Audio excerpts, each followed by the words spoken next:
Will the Astros dig in as they go to another arm for pitching and they get Mike Burroughs? What upside does Houston see?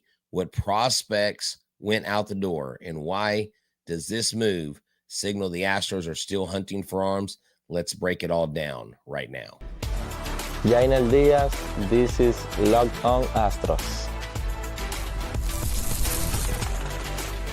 Hello and welcome to Locked On Astros, your daily Astros podcast. Here are your hosts, Eric the Man Heisman and Brett H-Town Wheelhouse Chancey. Hey everybody, and welcome into this edition of Locked On Astros. I'm H-Town Wheelhouse. You know where to find me at H-Town Wheelhouse. You know where to find the show at Locked On Astros. We're your team every single day. Eric is here. Well, kind of. He may be responding to something at work. He may have gotten called in last minute, but I am here and we're going to talk tonight about the trade of Mike Burrows.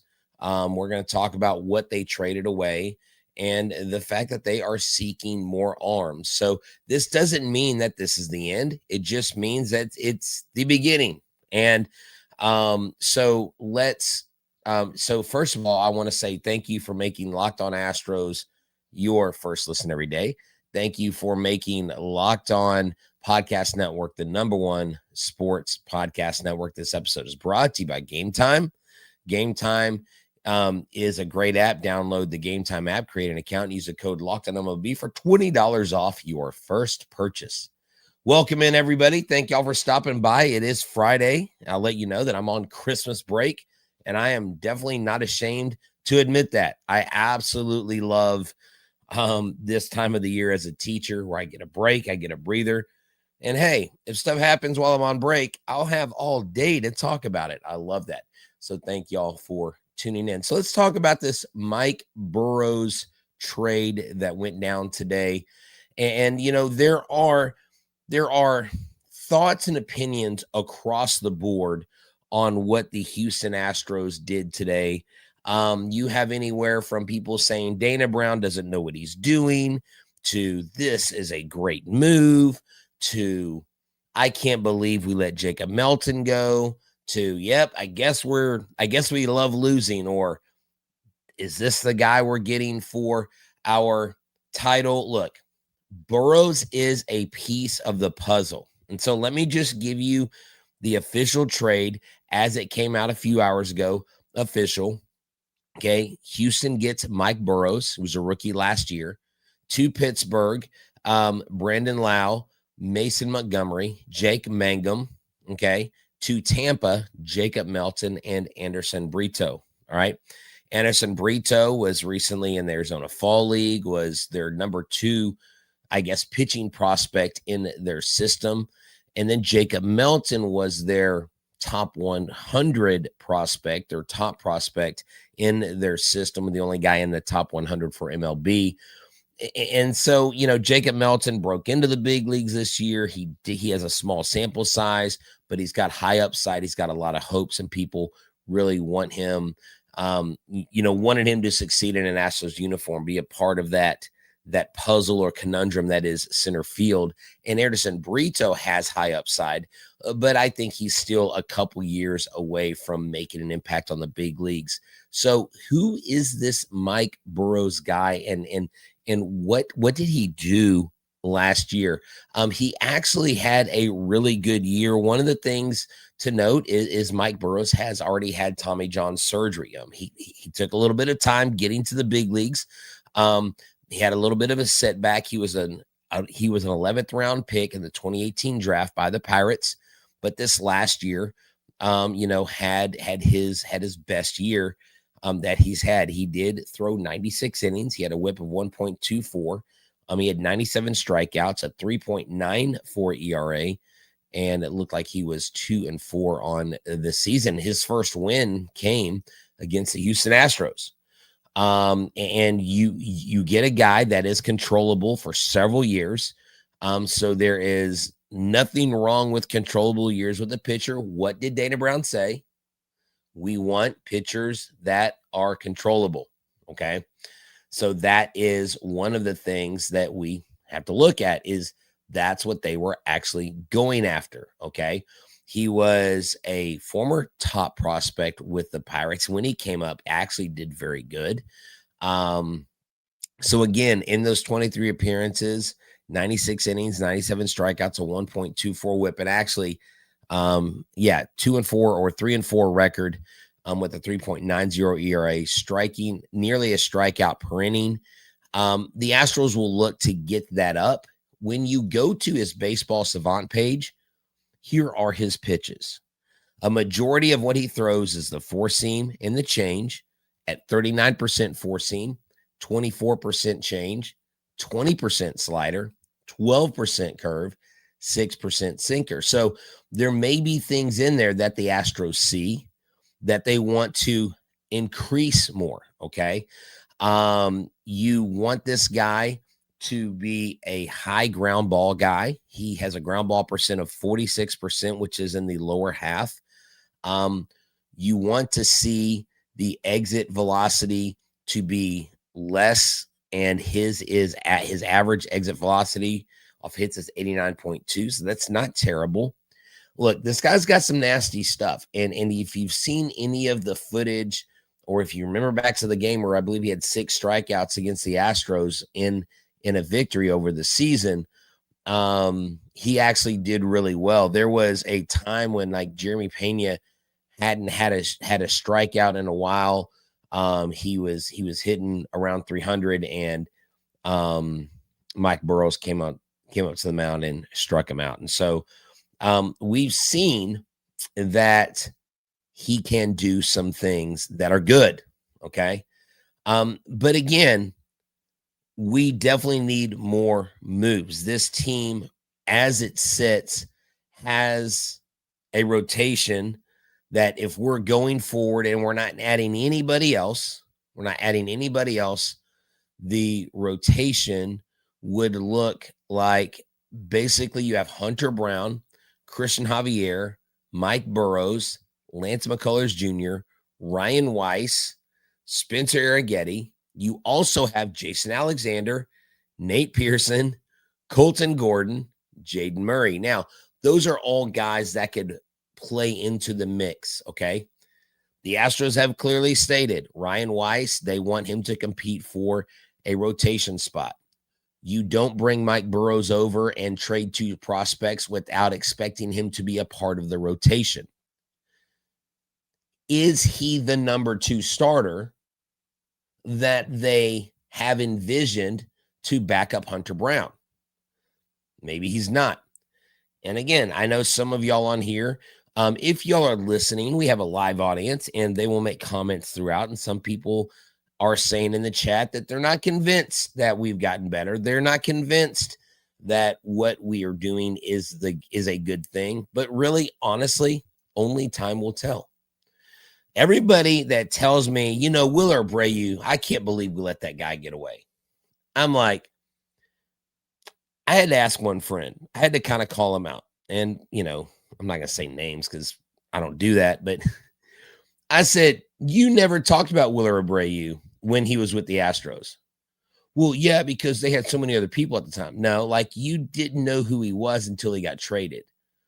And he wasn't performing at the clip that he is now. Now that he's in the All-Star conversation every year, now that he's one of the best outfielders at his position and a Gold Glove candidate and so on and so forth, now all of a sudden you were like, I knew he shouldn't have let that guy leave. Now, you got to be honest here. Prospects are one move away from being suspect. And I'm not saying Jacob Melton's going to be suspect. I'm not saying that Anderson Brito's going to be a bad pitcher. But they haven't done anything yet. We saw what Burroughs did. I think that he is a guy that fits. And he could very well be the number 2 guy, okay? He very well could be. I don't know what Dana Brown's thinking. Been trying to get in touch with the Astros about Dana Brown.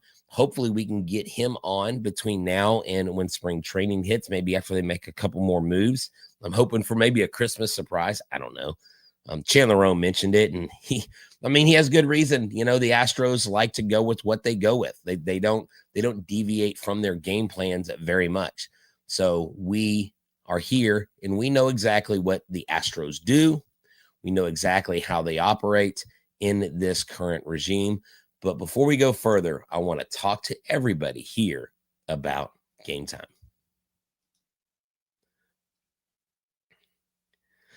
What's up, everybody? Game Time is here. The World Cup is coming back to North America for the first time since 1994, and with 48 teams, the first time ever. It's going to be massive.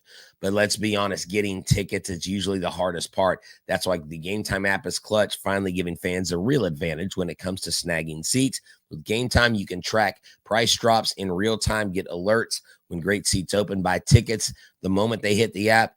It puts the power back in your hands and makes going to the World Cup realistic instead of impossible. That's right. And Cristiano Ronaldo in Portugal will be here.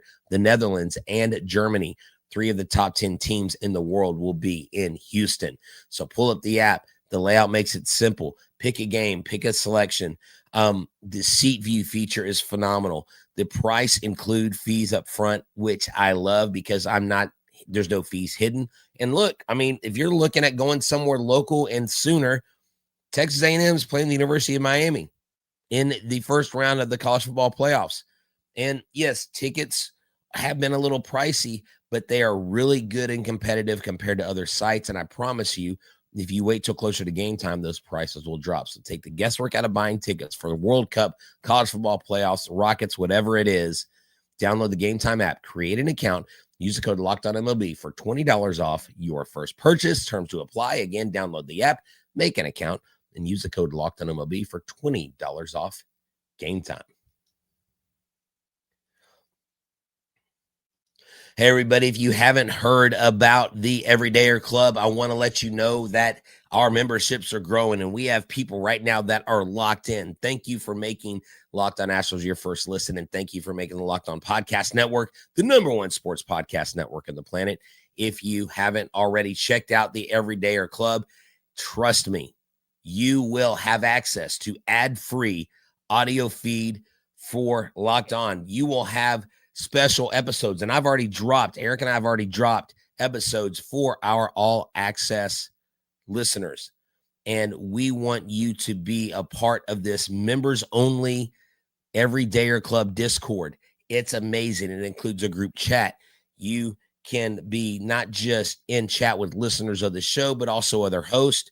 You have a subtext feature where you can text us directly. So please make sure you go to lockedonastros.supercast.com and choose the membership that's right for you. Thank y'all for tuning in. Hey, boys and girls, this is the exciting time of year. Well, it's supposed to be the exciting time of year, but it has been a little slow. It's not been what the Astros fans have wanted, but I think the Astros are also in a kind of a weird place. You have Dana Brown, you have Joe Espada saying one thing about Jose Altuve, another thing about Jose Altuve. You have Jim Crane's words that loom like Father Christmas or like a ghost of Christmas past. The window will never close when I am in charge. As long as I am in charge, the window will always be open. And there are a lot of fans who think that isn't as true as it sounded. Why? Because their favorite team missed the playoffs for the first time in 9 years. Mind-blowing. I mean, trust me. And look, I want to take a minute to say that I appreciate y'all for staying around because we actually continue to break records despite the Astros having their shortest run since Eric and I started covering this team full-time on Locked On Astros. I mean, the last time was like 2020 was when we both got started together. And since then, the sky's been the limit. So thank y'all. Y'all are the true MVPs here. So they do trade away Jacob Melton. They do trade away Anderson Brito. These are 2 guys that I think people had a lot of high hopes for. Okay. Anderson Brito, let's talk about him. A right-handed pitching prospect.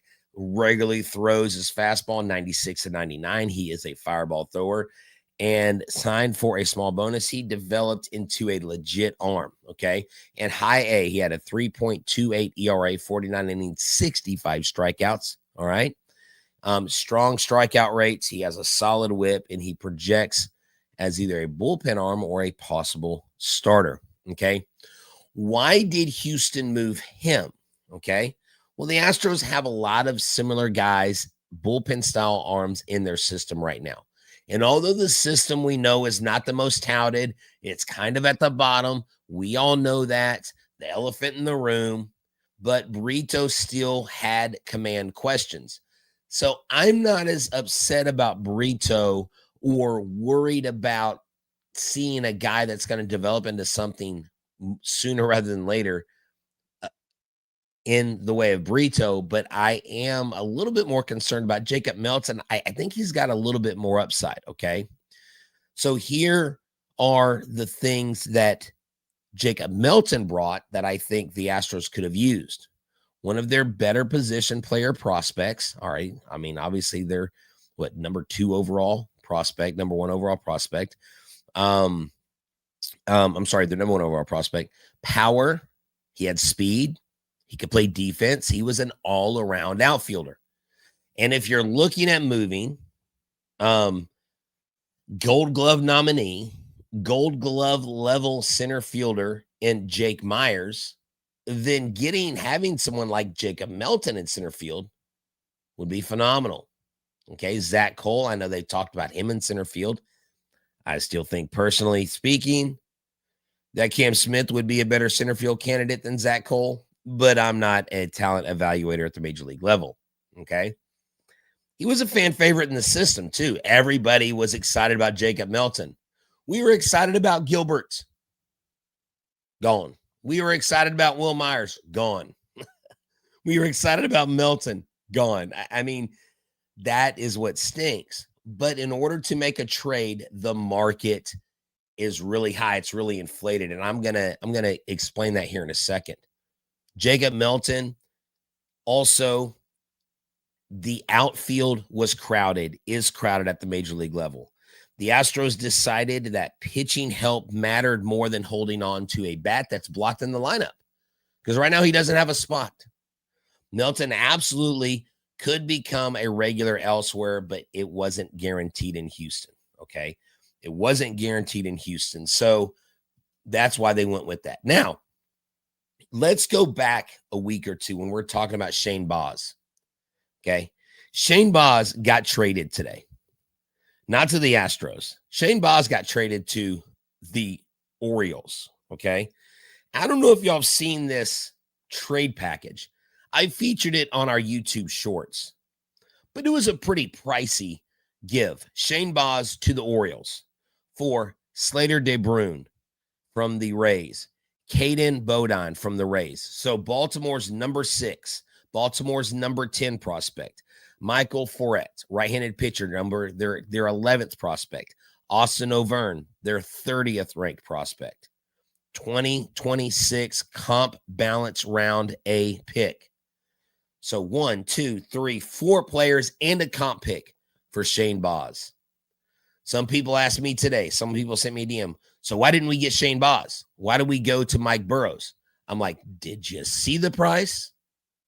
I mean, y'all remember when gas was going crazy? When you know when inflation happens, you feel your pocketbooks getting lighter and lighter. Well, inflation in baseball is a real thing. And the market is a real thing. And my question is, what is the Astros' goal? Is the Astros' goal to go back to the World Series? Is the Astros' goal just to win the division? Is the Astros' goal, what is it? Now, how do y'all feel about this trade? And if you're listening online, someone in the comments, Willard says, no disrespect, but the Orioles got hoodwinked. There's a lot of people who feel like the Astros got fleeced. I don't think the Astros got fleeced, okay? Prospects are one move away from being suspect. That's just the truth. I think Mike Burroughs has a high upside because of his controllable years into, I believe, 2030 or 2032, something wild, where they have him for a while. They have him locked in. And he very well could be the number 2 guy. But that's not it, folks. And on the other side of this commercial, I'm going to talk to y'all about what Jon Heyman said, my favorite reporter, the guy that loves blocking me on X. I don't know why, but he blocked me. Actually, I do know why. We won't get into it. But we'll talk about it after we talk about our friends at FanDuel. What's up, everybody? Thank y'all for tuning in. And this episode is brought to you by FanDuel. NFL Sundays move fast. One big play. Suddenly, everything feels different. I mean, one sack by the Texans defense, one interception by Derek Stingley Jr., and FanDuel has you locked in. You can place bets as the action unfolds. Every drive, every momentum swing, every highlight moment. Live betting is best when the game starts to shift. A receiver gets hot, a defense tightens up, and the momentum flips after a turnover. That's right. It's Battle Red Day this Sunday, folks, and FanDuel lets you jump into the moment. Live spreads and money lines adjust instantly. Player props update as guys heat up. You can bet next touchdown scores, drive results, totals, and more. It keeps you locked into every snap, every drive, every possibility. So if you want to be right in the middle of the action this season, visit FanDuel.com and place your NFL live bets all season long. FanDuel, the game moves fast, so can you. And guys, thank y'all for tuning in again. Y'all are the best. Y'all are amazing. I love y'all. Go to lockedonastros.supercast.com and make sure you join the Everydayer Club. I absolutely love this. I hope that you guys take time to consider maybe getting this or maybe gifting this to someone, to a loved one who loves to stay locked in to Locked On Astros. Remember, we're your team every day. And just to say this, my guy Eric, stay safe, brother. He got called into work. There was an emergency at work. He had to go back. He had just got through eating dinner. We were talking about the show. He was excited about joining on, but boom, he's out for the night. He'll be back next time. So let's talk about Jon Heyman and his report. You know, it's funny. Jon Heyman actually, blocked me because I got onto him for all the crap he gave the Astros from 2017. But here's the deal. This is what Jon Heyman is saying. The Burroughs trade is not the final pitching move for the Astros. The Astros are clearly still shopping arms, okay? Now, this makes sense why. Rotation durability remains a question. Bullpens are volatile year to year. We just saw the last two seasons of injuries, right? Houston's postseason formula has always been pitching depth and matchup flexibility. So looking for more arms makes sense. Now, what kind of arms can you expect? Not a blockbuster ace, but more likely a bounce-back starter, a short-term veteran arm, or maybe some high upside relievers. Because, look, this is the Astros pattern. They don't rely on one big move. They stack multiple pitching options, and they let the best ones win the jobs, okay?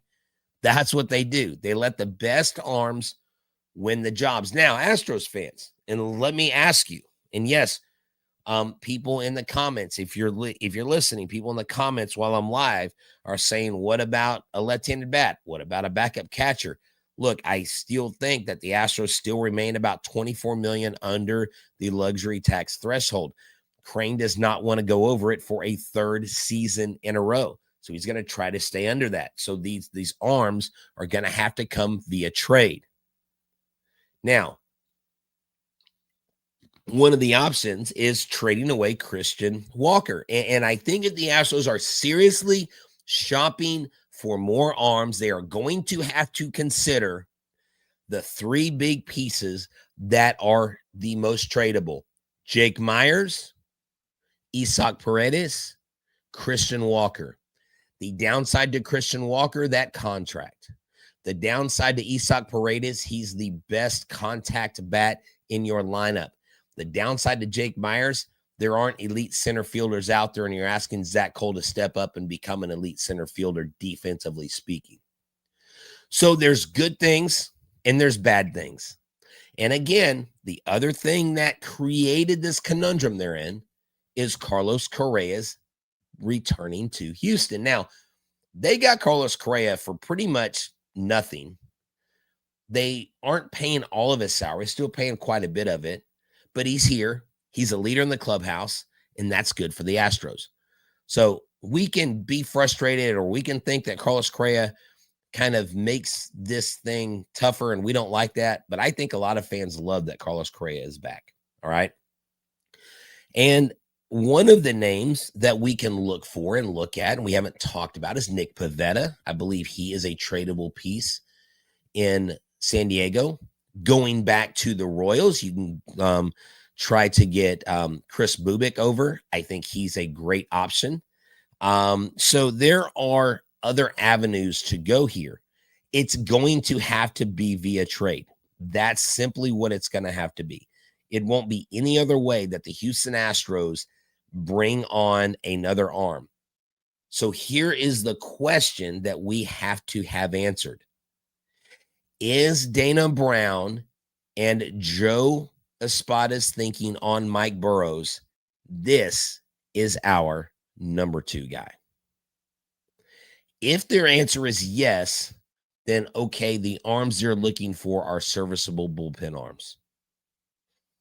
Are they kicking the tires on Justin Verlander?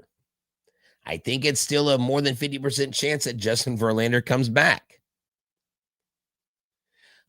Someone is asking me in the chat, do I see a world where we would consider trading Alvarez, or do we still move Jake Myers? I do not see them trading Alvarez. I think he is a non-tradable piece. The guy signed a team-friendly deal. He's dealt with health issues. If you get him healthy for an entire season, the sky's the limit for Yordan. Myers, I think, is not an inevitable conclusion, but for the Astros, they would rather trade Myers than have to deal with the contract negotiations with trading Walker or losing Isaac Paredes, who was their RBI and home run leader before he went down. So really, there's a lot of unknowns here. There are a lot of unknowns. And I know a lot of people are saying, well, there's no way Mike Burrows is the number 2 guy. I don't know that he is. You talk to one person, they say, yes, he's the number 2 guy. You talk to another person, there's no way he's the number 2 guy. At the end of the day, the Astros have Ryan Weiss, who's going to compete for a starting position. They have Mike Burrows, who's going to compete for a starting position. They have veteran pitchers who are coming back from injury that are competing for starting positions. Spencer Arrighetti has fallen from the grace of the fan base because of the freak injury last year. And I think we are I think we're underselling Spencer Arrighetti a little bit. Think back to me last year before the weird line drive hit him in the hand and he broke his hammer, his thumb, or whatever it was. And then he went out of the picture. Do we remember the things we were saying about Spencer Arrighetti? Now, I'll own what I said. I thought he was going to be a top 10 Heisman. Good Lord, I've got college football in my brain. I believe he would be a top 10 Cy Young vote getter. I didn't think he would win the Cy Young. I didn't think he'd be, but I really thought that Spencer Arrighetti would take that next step. Now, I was putting a lot on the young arm, a lot on the kid from Katy, but I really thought that. And I think there were a lot of people who thought that, right? But now people are like, oh yeah, Arrighetti's a number 5 or number 6 guy. What if he's your 3 guy? I mean, I don't know how things are going to fall, but I just did an interview with Mike Stanton on Back to the Bullpen, and we had Austin Dean, a KBO All-Star, who is personal friends with Ryan Weiss, and he said Ryan Weiss is a man. He is a dog. The dude can throw. He's earned his stripes, and he said there's no reason to think that that guy can't be in the Astros rotation for 2026. That's the only vote of confidence that I needed. And so Corbin here in the comment section is saying Arrighetti is really your number 2 starter. Well, I think right now I wouldn't mind him being your number 2 guy. I wouldn't mind. Look, the Astros have a lot of pitchers. I mean, again, I'm going to go over this. Okay. Hunter Brown, Christian Javier, Mike Burroughs, Lance McCullers Jr., Ryan Weiss, Spencer Arrighetti, Jason Alexander, Nate Pearson, Colton Gordon, Jaden Murray. We went through 36 pitchers last year, ladies and gentlemen. 36 pitchers. And you know what's crazy about baseball talk as we're talking about this, People in the chat are actually talking about Anthony Rendon. That dude's retiring from baseball. Did y'all ever see when Anthony Rendon said that we should reduce the season from 162 to 140 games? I'm like, that is the last guy that needs to talk about reducing games. So I'm going to wrap it up with this. All right. Mike Burroughs, I think, is a solid pickup. You don't know what those prospects are going to do until they do it. Number 2, I don't believe the Astros are done. Number 3, there's no way they go into this season without what they think is a solid starting 5. And what is their goal in my mind? I think it's the division first and then everything else after that. Because like my good friend Mike Stanton always says, the hard part's making it to the playoffs. Once you're there, everything changes. And I know the Blue Jays and the Dodgers are the big boys. But once you get to the dance, nothing is guaranteed. Ask the Red Sox and how they did it when they were down 1-3. 3-1 to the New York Yankees, about to lose, and they ended up going on to the World Series and winning. And I'm not saying the Astros are the 0-4 Red Sox, but what I'm saying is if you get in, there's a chance. Remember, folks, we got beat by the 19 Braves and the 21 Nationals. They had no business winning those titles. The Astros should absolutely have 4 World Series on their mantle, and they don't. So you play the game to win. Now, I absolutely love that you guys and girls stayed around, that you came in on a Friday night. Thank y'all for hanging out with us. We wanted to share with y'all this. Thanks for tuning in to Locked On Astros. The next show, we're going to start looking at player projections for 2026 and where we think guys like Jeremy Pena and Yordan Alvarez will end up. And if you need a last-minute holiday gift for someone who keeps asking maybe you what you want, look, make it easy for them. Tell them, I want the Everydayer Club. Ad-free episodes of this show, exclusive Discord server access, and more subscriptions can get gifted through the custom link on the show notes, on this custom link, lockedonastros.supercast.com. Go see what price point fits for you. Gift it to someone. If someone says, I don't know what to get you for Christmas, tell them to get you this. You'll absolutely love it. We want to thank y'all for tuning in to Locked On Astros. For those of you on video, we send you to the first ever 24/7 national Locked On Podcast Network YouTube channel on audio, and make your second listen Locked On MLB. Myself, from Eric the Man Heisman, who had to respond to an emergency, but he's a man of the people. He'll be back. I'm excited. It's a holiday break. Happy holidays. Merry Christmas. We'll see y'all before next week. Hopefully Dana Brown gives us more to talk about. Y'all have a good one. And like I always say, always positive, always Stros. And with that, I